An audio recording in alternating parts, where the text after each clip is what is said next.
Hey everybody. Well, today I'm in downtown Pensacola. This is my hometown. This is where I was born and raised.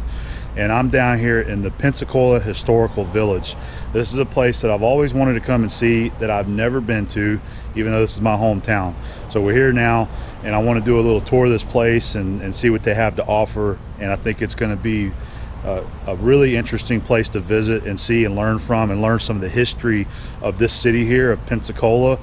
It has a very rich history to it as a city, and they consider Pensacola America's first settlement in 1559, I believe. Pensacola is also considered the city of five flags. It's been under the rule of five different people, you know, the French, Spanish, British, Confederate, and then the USA.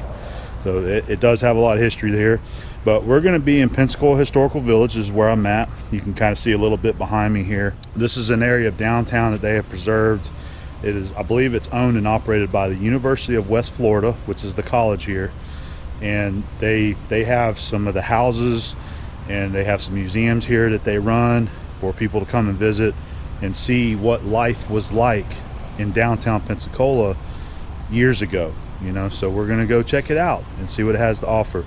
There's 3 museums down here. The one behind me right there is the Museum of Industry. So I'm very excited to see that. And then this one right here is the Museum of Commerce. And both of these museums have a lot to do with the history of this town here, this city, Pensacola. So we're very excited to go in there and see what they have to offer. And you can see some of the very old houses and buildings around here, and this is all part of the historical village that we get to go in and see. And then that tallest building right there with the dark colored roof, that is the T.T. Wentworth Museum, and I'm excited to go and see that today too. I haven't been in that building since I was a little kid, and it's full of artifacts from Pensacola, so we're really excited to see that. So I'm gonna bring the camera along with me, and we're gonna, anything cool that I would like to get on video, we're gonna share it with you guys. So I hope you enjoy. Come along with me and check out historic downtown Pensacola.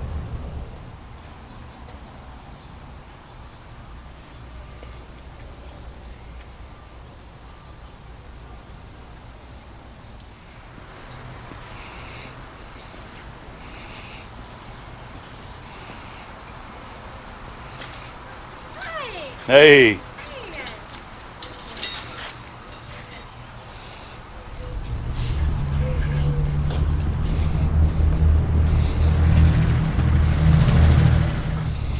Hello. Hey. So what we got going on in here? Cooking.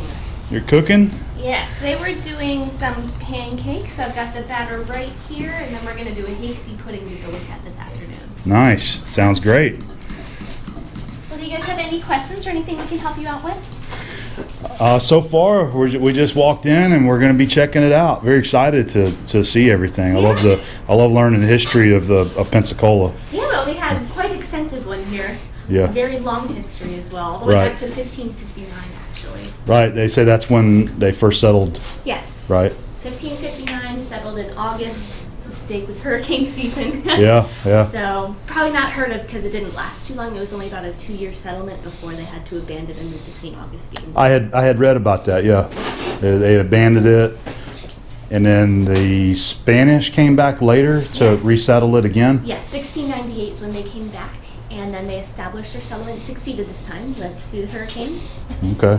So where we're standing right now, this is our outdoor kitchen house. It would usually accompany our 1805 Lava Lake Cottage right here behind us.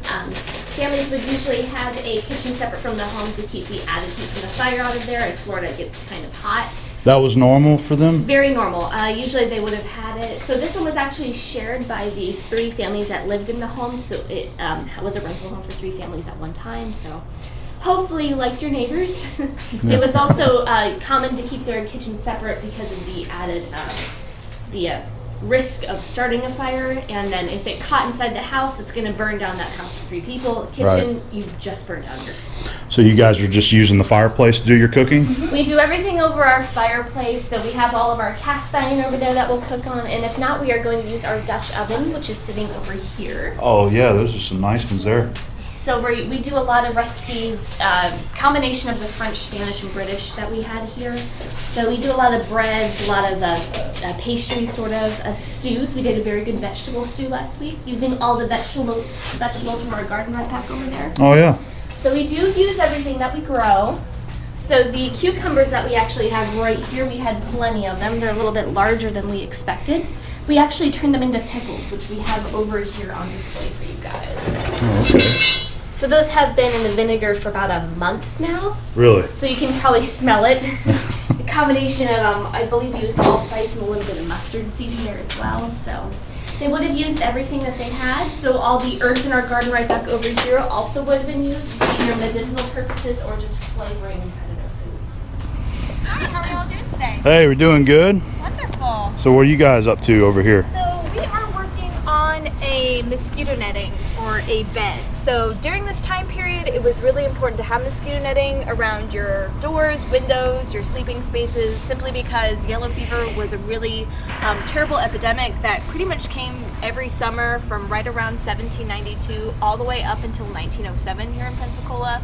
In yellow fever, it's a lot like malaria, except it acts a lot quicker and it can kill you off pretty quickly because it shuts down your organs. So pretty nasty stuff. And of course, to protect yourself is from keeping yourself from being bit by mosquitoes. So this was their first line of defense, was through mosquito netting.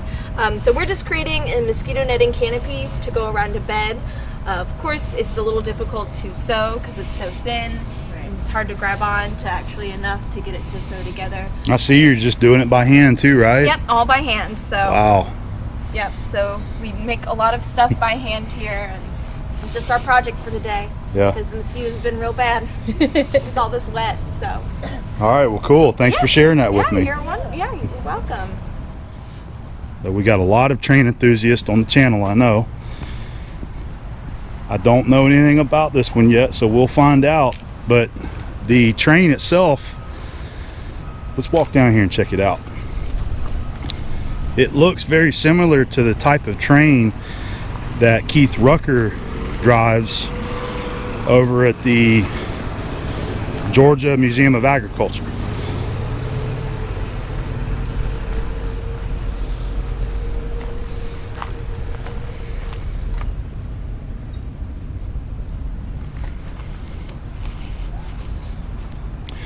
The T.R. Miller Mill is a company from our area here.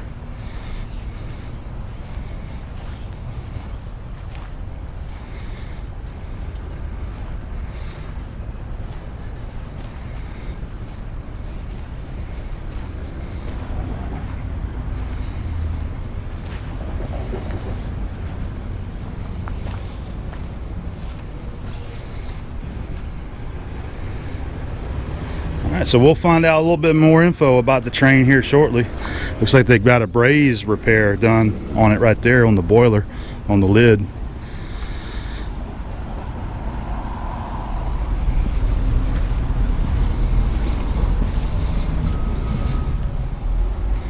I can see the T.R. Miller logo on the back of the train there. T.R. Miller engine number 12. Baldwin Locomotive Works. I wonder if that has anything to do with the Baldwin County, Alabama. Nope. Here it is. Philadelphia, Pennsylvania. Okay.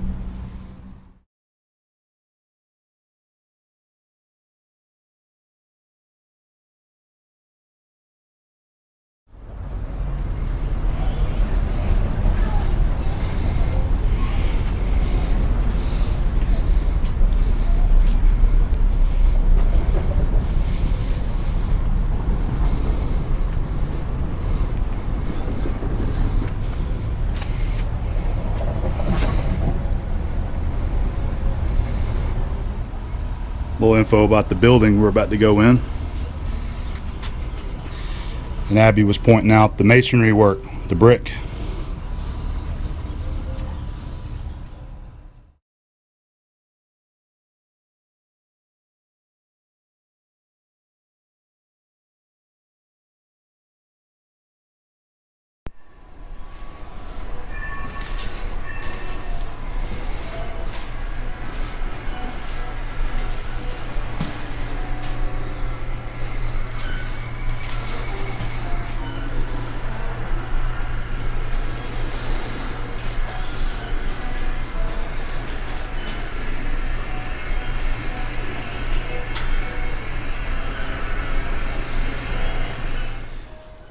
Here's a quick timeline of the history of Pensacola and the industry that followed.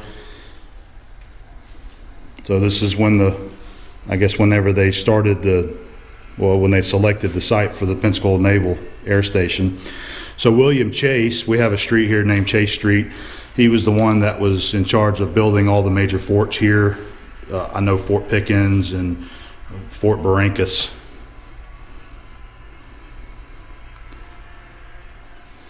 All right, so here's looking into the museum. The brick industry has always been a large industry in Pensacola, as well as the fishing industry, and the wood and timber logging industry was also very big here. And I believe those are the main things that this museum is supposed to represent. It's what helped built up this area, Pensacola, into what it become. This is really cool. History of the bricks that was created here in this town. And then here is one, the first known local brick manufacturer, 1770. All right, so do any of you guys know what this is?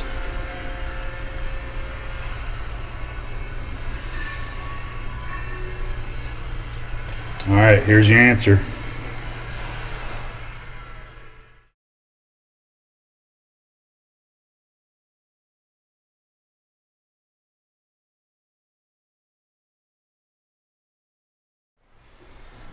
So as we see, brick making was a huge industry in Pensacola.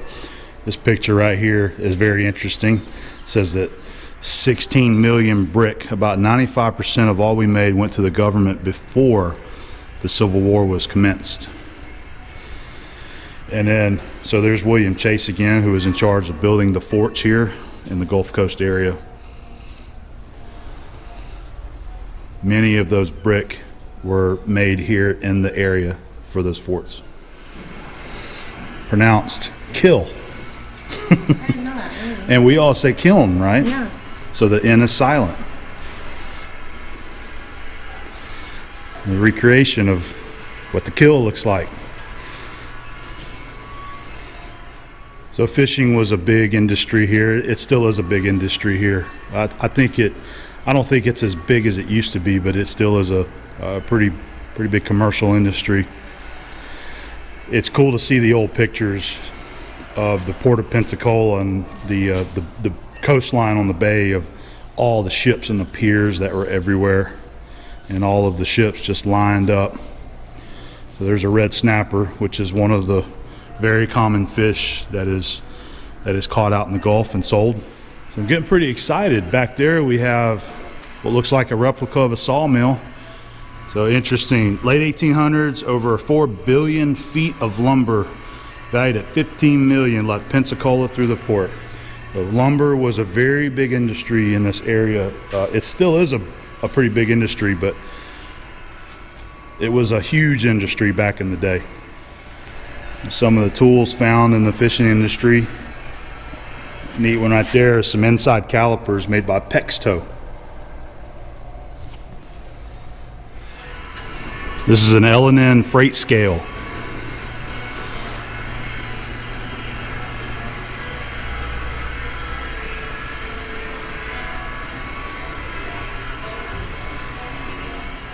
All right, so we're entering the Mr. Hicks sawmill for the Barth Lumber Company. Okay, Barth is an area just north of Pensacola in the central part of Escambia County.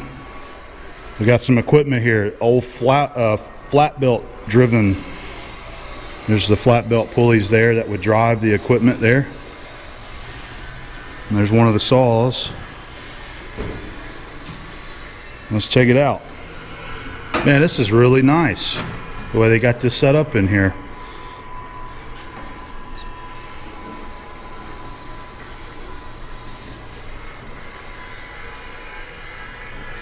So you notice the line shaft now. Over there, it looks like we have a steam engine that is running a line shaft. And then here it's showing how the line shaft is actually running that sawmill there. I'm not exactly sure what type of sawmill that is. I need to read the description over here and we'll find out. So just reading the equipment layout, that one in the center there is called an edger, and this one is your head saw, and then that one down there is your cutoff saw.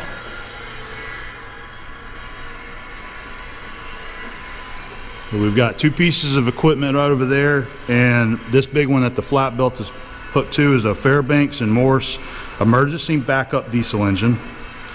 And then the big one right behind it there is a Worthington diesel engine with alternator.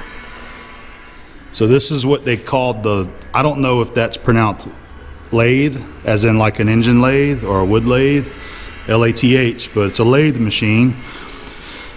It was used for fence pickets, broom handles, or plaster lathe strips.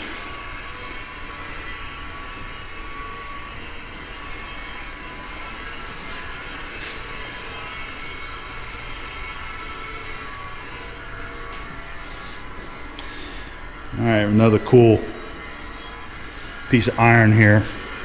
This is a molder.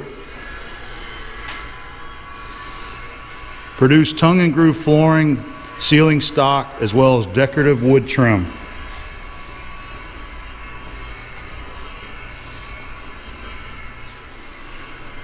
So here's an old planer. So if you visit Keith Rucker's channel, he's got a planer on his channel that he shows doing a lot of restoration work on and actually getting it operational for the Georgia Museum of Agriculture. And some of these parts right here he had built for it as some other parts of the machine that were wore out. There's a saw blade sharpener.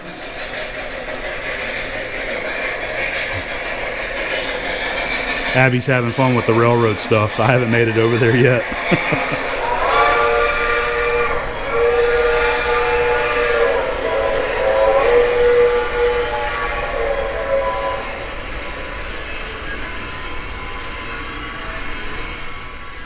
So here's our Worthington diesel engine with the alternator hooked to it back there.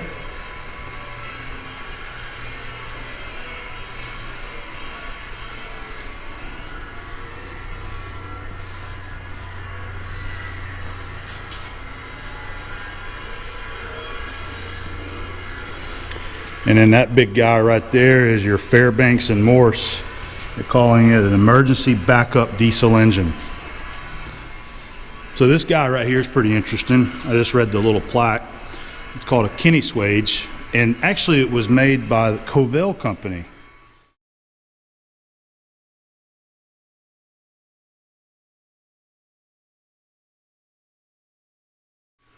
Yeah, it's made by the Covell. So I'm wondering, is that the same Covell as in the company that made the, like I got that little surface grinder made by Covell. So I don't know if that's the same company or not. But this tool right here was used to shape the set of saw blades. All right, this is pretty much the last leg of the Museum of Industry, representing the railroad industry for Northwest Florida. So we have some really cool pictures that we can see.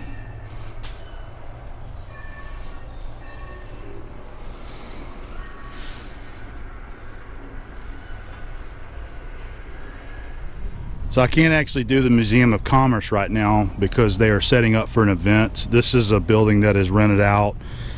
You can plan to rent it out weekdays or weekends, but they're doing a wedding reception in there, so we can't check it out today. Sorry guys. Well, it's getting to be about lunchtime, so I'll just point out a couple things. That's Old Christ Church, and we did a tour of that.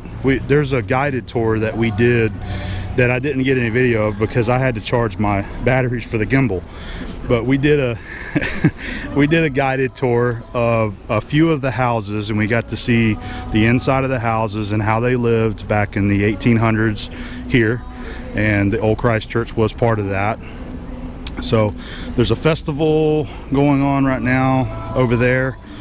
That's Seville Square, I believe. I believe that's Seville Square. That's where most of the festivals are always being held. So there's a place over on the other side called Hub Stacy's. We're gonna go have some lunch. And then right here we have the Pensacola Bay Brewery, which we're gonna visit here in a little bit and get us a beer as well. They brew their own beer, and you can pop in there and grab you a brewski.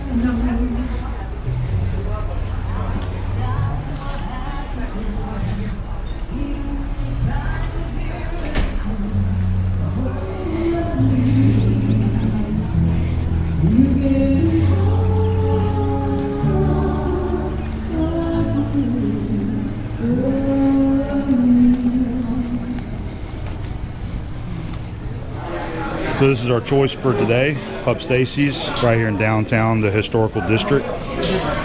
They have a lot of food. Let me see if I can get this up.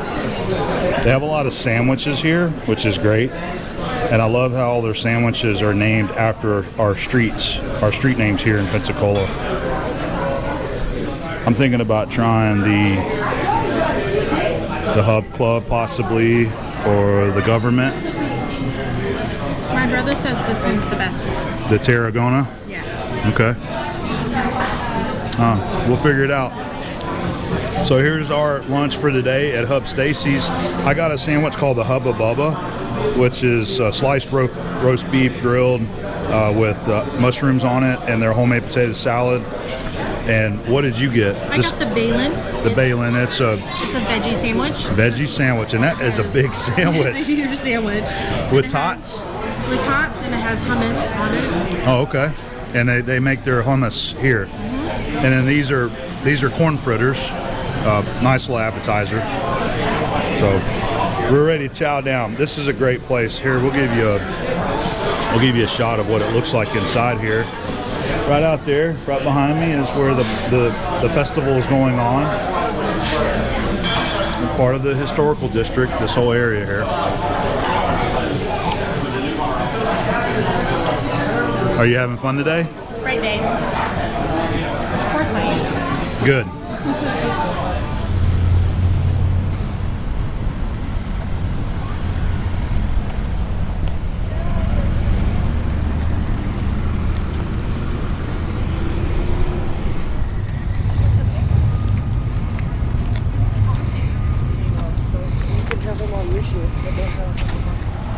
So here we are at the T.T. Wentworth Florida State Museum. We're going to go in and check it out.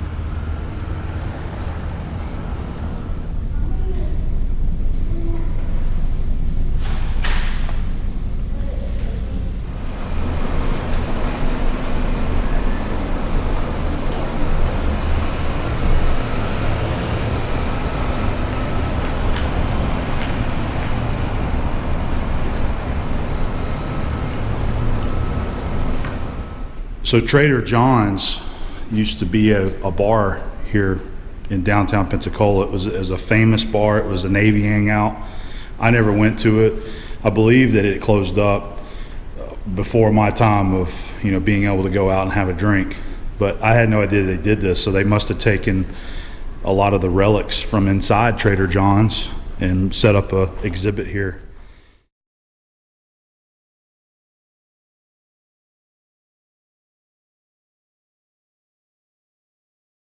And I'm assuming this is what it looked like.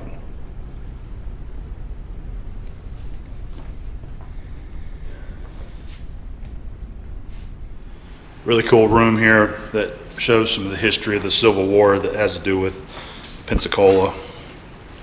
A lot of reading, a lot of good information. Really well done too.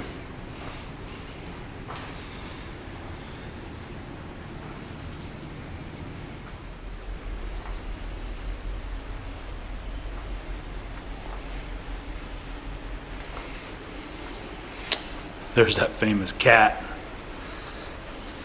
Creepy. Very creepy.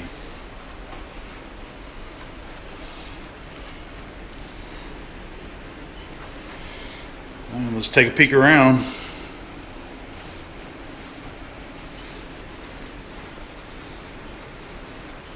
This is a lot of random. I like it. From what I have read about Mr. Wentworth, is he was a collector. collected a lot of things, which ended up being the museum. I've never seen one of those. That's a manually operated scroll saw. You turn that and it makes the blade go up and down.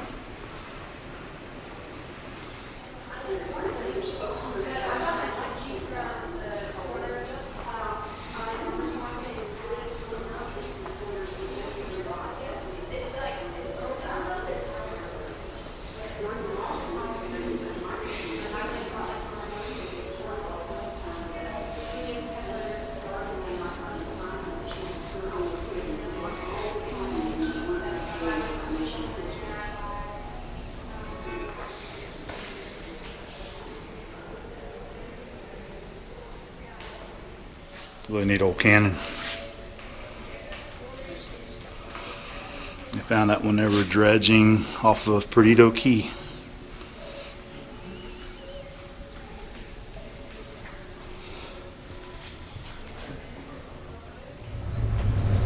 So we just left the Wentworth Museum. I really didn't get a whole lot of video in there. A little bit harder to film with the type of museum that it is. There's a lot of information to read to learn about the history of the city here. So got a little bit to share with you. Hopefully you enjoyed that. I think we're going to go down to the Pensacola Brew Company and drink a beer. If you're so inclined, you could do a Segway tour. This is inside the Pensacola Bay Brewery.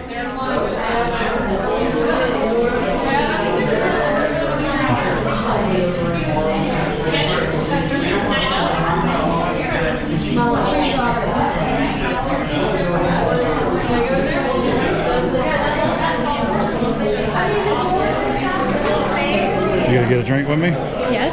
Okay. I'm trying to decide. All right. Which ones you get? You got a porter? Lighthouse Porter. Okay, Lighthouse Porter. I don't remember which one she gave me.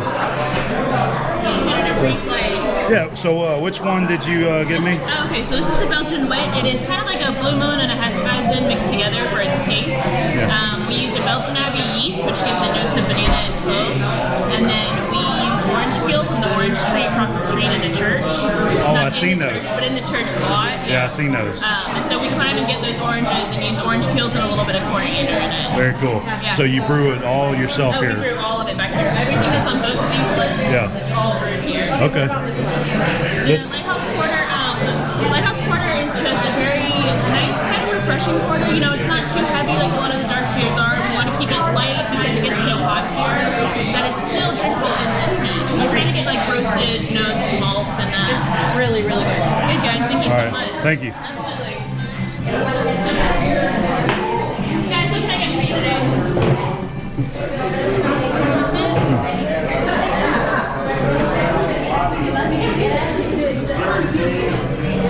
So we've had a great time today down here downtown and learning a little bit more about my city and the history of it. I really enjoyed the tours here and highly recommend it. Anybody that wants to visit town, come down and check this place out.